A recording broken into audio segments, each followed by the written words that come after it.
बिस्मिल्लाहिर्रहमानिर्रहीम। अस्सलाम वालेकुम। मैं मोहम्मद फ़राज़ हूँ और आप देख रहे हैं करंट अफेयर्स विद फ़राज़ में। आपका इंतहाई मशकूर हूँ कि आपने मेरी वीडियो देखने के लिए वक्त निकाला। जनाब, पाकिस्तान में इस वक्त हुकूमत साजी का अमल जारी है। 2 सूबों में हुकूमतें बन चुकी हैं। वज़ीर आला पंजाब मरियम नवाज़ साहब ने इक़्तिदार संभाल लिया है, पंजाब का इक़्तिदार संभाल लिया है। सिंध के अंदर मुराद अली शाह साहब ने तीसरी दफ़ा सिंध का इक़्तिदार संभाला है और बलूचिस्तान KPK और मरकज़ में हुकूमत साजी अभी होना बाकी है। मरकज़ के अंदर 29 फरवरी को राजा परवेज़ अशरफ जो कि कौमी असम्बली के स्पीकर हैं, साबिका जो असम्बली थी उसके स्पीकर हैं, और उन्होंने इजलास तलब किया है। चूँकि सदर पाकिस्तान ने असम्बली को मुस्तरद कर दिया था और सदर पाकिस्तान ने एतराज़ ये आयद किया था कि चूँकि अभी जो जो सीट्स होती हैं, रिज़र्व सीट्स होती हैं, उसके हवाले से इलेक्शन कमीशन पाकिस्तान का फैसला पेंडिंग है, तो ऐसे में कौमी असम्बली का इजलास नहीं हो सकता। लेकिन परवेज़ अशरफ साहब ने इजलास फिर भी तलब कर लिया 29 फरवरी को, चूँकि पाकिस्तान ज़मीन बेआइन है और इसके ऊपर कोई आइन इस वक्त एग्जिस्ट नहीं कर रहा। सो ऐसे में कुछ भी कोई भी कुछ भी कर सकता है और राजा परवेज़ अशरफ साहब ने ऐसा ही किया। उन्होंने सदर पाकिस्तान की मुस्तरदशुदा असम्बली के बाद अगैन उन्होंने इजलास जो है 29 फरवरी को तलब कर लिया है। जनाब, ये सारी चीज़ें तो पैरेलल में चल रही हैं, लेकिन दूसरी जानब इस वक्त पाकिस्तान की माशी सूरत हाल को अगर हम सामने रखें तो चीज़ें आपको स्टेबल होती हुई नज़र नहीं आ रही। आज 7.5 रुपये फ़ी यूनिट बिजली महंगी कर दी गई है। जो पेट्रोलियम मसनूआत की प्राइसेस हैं उस हवाले से भी समरी अरसाल कर दी गई और होपफुली उसको भी बड़ा इजाफा उसमें भी कर दिया जाएगा। दूसरी जानब जो इस वक्त जो नई हुकूमत बनेगी उसने स्ट्रेट फॉरवर्ड स्टेट अवे जाना है जो IMF के पास, और डबल कर्ज लेने का प्रोग्राम है कि जो कर्ज हमने देना है उससे डबल मांगा जाए। तो अब ये कह सकते हैं कि आइंदा चंद महीनों में या सालों में इवन आपको पाकिस्तान के माशी हालात मज़ीद ख़राब होते हुए नज़र आएंगे और माशी हालात बेहतरी के इम्कानात फ़िलहाल नज़र नहीं आ रहे।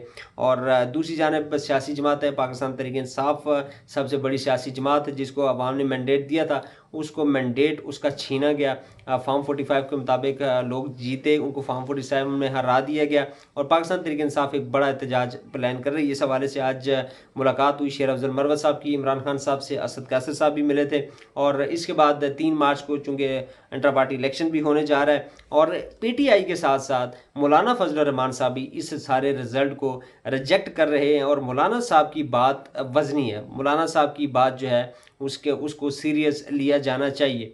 उसकी वजह यह है कि फ्रेंकली स्पीकिंग पाकिस्तान तहरीक इंसाफ इस वक्त उस मोड में मुझे नज़र नहीं आ रही कि वो कोई इस लेवल की तहरीक चला सकती है जो तहरीक इस गवर्नमेंट को मजबूर कर दे कि कल आपने जो धांधली की है उस धांधली को रिविजिट करें और हमारी जीती हुई सीटें हमें वापस करें।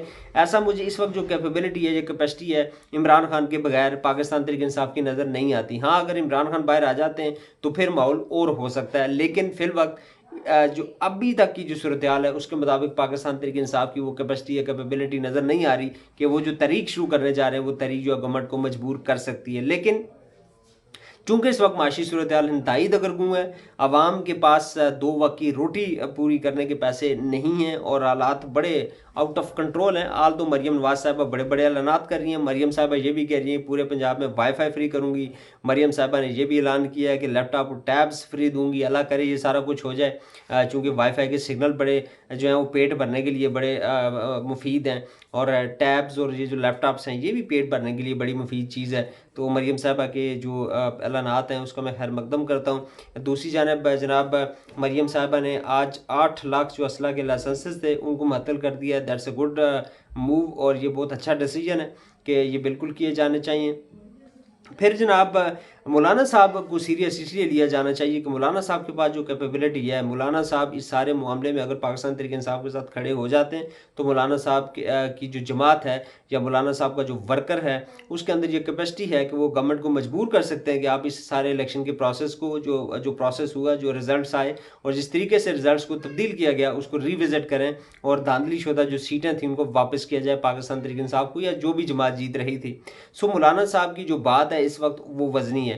मैं पाकिस्तान तहरीक इंसाफ और मौलाना साहब को अगर कंपेयर करूँ एज़ फार एज़ जो आपकी जो एहतजाजी सियासत है उस हवाले से, तो मौलाना साहब का पलड़ा इस वक्त भारी नज़र आ रहा है। चूँकि मौलाना साहब का जो वर्कर है और उनका जो एहतजाजी कारकुनान उनके जो एहतजाज करने वाले होते हैं वो बड़े कमिटेड होते हैं, वो मारने से बिल्कुल नहीं टलते। लेकिन जहाँ तक पाकिस्तान तहरीक इंसाफ की बात है वो थोड़ी सी मुख्तलिफ है। उसकी वजह यह है कि पाकिस्तान तहरीक इंसाफ का जो वर्कर है वो उस तरह का वर्कर नहीं है कि वो जो तोड़ फोड़ करेगा, जो मुल्क के अंदर जो है बड़े अजीब सूरत हाल बना देगा, क्योंकि पाकिस्तान तहरीक इंसाफ का वर्कर पढ़ा लिखा वर्कर है और वो कुछ और लेवल से सोचता है, कुछ और तरीके से सोचता है। सो ऐसे में मौलाना साहब के लोग भी पढ़े लिखे हैं, ऐसा हरगिज़ नहीं है। मैं मतलब मेरा कहने का हरगिज़ ये नहीं है कि मौलाना साहब के लोग जो हैं पढ़े लिखे नहीं हैं, लेकिन उनकी और पाकिस्तान तहरीक इंसाफ के वर्कर्स के दरमियान कोई कंपैरिजन नहीं है कि दोनों का एक डिफरेंट एक पूरा तरीक़ाकार ही डिफरेंट होता है। एहतजाज का, वो सियासत का, वो पूरा तरीक़ाकार डिफरेंट है। सो ऐसे में मौलाना साहब को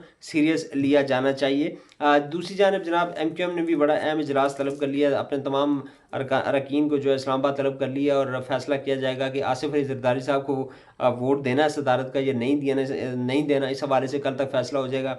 आज डयाला जेल में 190 मिलियन पाउंड केस की समाअत हुई और फर्द जुर्म आयद की गई इमरान खान और बुशरा बीबी के ऊपर, और नेक्स्ट जो इस केस की समाअत है वो 6 मार्च तक मुलतवी की गई है। साथ ही साथ जो साइफर केस है और इद्दत वाला केस है और जो तोशा खाना वाला केस है, उस हवाले से भी जो अपीलें हैं वो इस्लामाबाद हाई कोर्ट में ज़ेर समाअत हैं और होपफुली उसमें भी कोई बड़ी पेशरफ्त हो सकती है। लेकिन इस वक्त जो सूरत हाल है वो सूरत हाल किसी की समझ में नहीं आ रही। साफ़ी अपने तई जो है वो एहतजाज में हैं, आपके जो सियासतदान हैं अपने तौर पर एहतजाज कर रहे हैं, सियासी जमातें तमाम की तमाम, not even PTI, not only PTI, सारी की सारी सियासी जमातें जो हैं वो इस वक्त एहतजाजी मोड में जा चुकी हैं, सिवाय पीपल्स पार्टी MQM और PMLN के, चूँकि ये बेनिफिशरीज हैं सारे, जितने भी सियासी जमातों को करवाया गया है या जिनको भी फॉर्म 45 से जो जीते थे फॉर्म 47 में हरवाया गया, वो सारे के सारे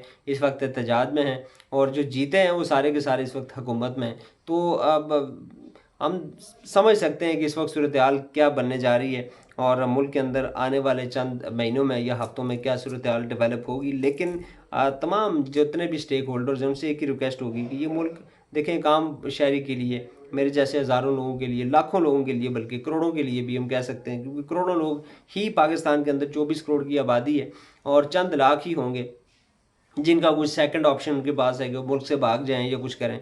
तो हमारे जैसा शख्स जिसने रहना ही यही है, जिसके बच्चों का पर डालना है। सो लेट्स सी क्या होता है जी। आने वाले चंद दिन बड़े इंपॉर्टेंट हैं हुकूमत साजी के हवाले से, एहतजाजी तरीक़ों के हवाले से, बाकी जो मुल्क के अंदर इस वक्त ये जो ज़मीन बेआइन बनी हुई है, ज़मीनें बेआइन बनी हुई है, इसके हवाले से ये बड़ा जो है बड़े अहम दिन पाकिस्तान के शुरू होने वाले हैं। लेट्स सी क्या होता है इंशाल्लाह, और जो भी अपडेट्स आएंगी आपके साथ शेयर करते रहेंगे। तब तक के लिए इजाज़त दीजिए और होपफुली आपको ये वीडियो पसंद आई होगी। वीडियो पसंद आई हो तो लाइक कीजिएगा, शेयर कीजिएगा, कमेंट सेक्शन में अपनी राय से ज़रूर आगाह कीजिएगा और अगर आप फेसबुक पेज पर मुलाज़ा करें तो पेज को लाइक और शेयर करना मत भूलिएगा। अल्लाह ताला हम सबको हामी नासिर हो। अस्सलाम।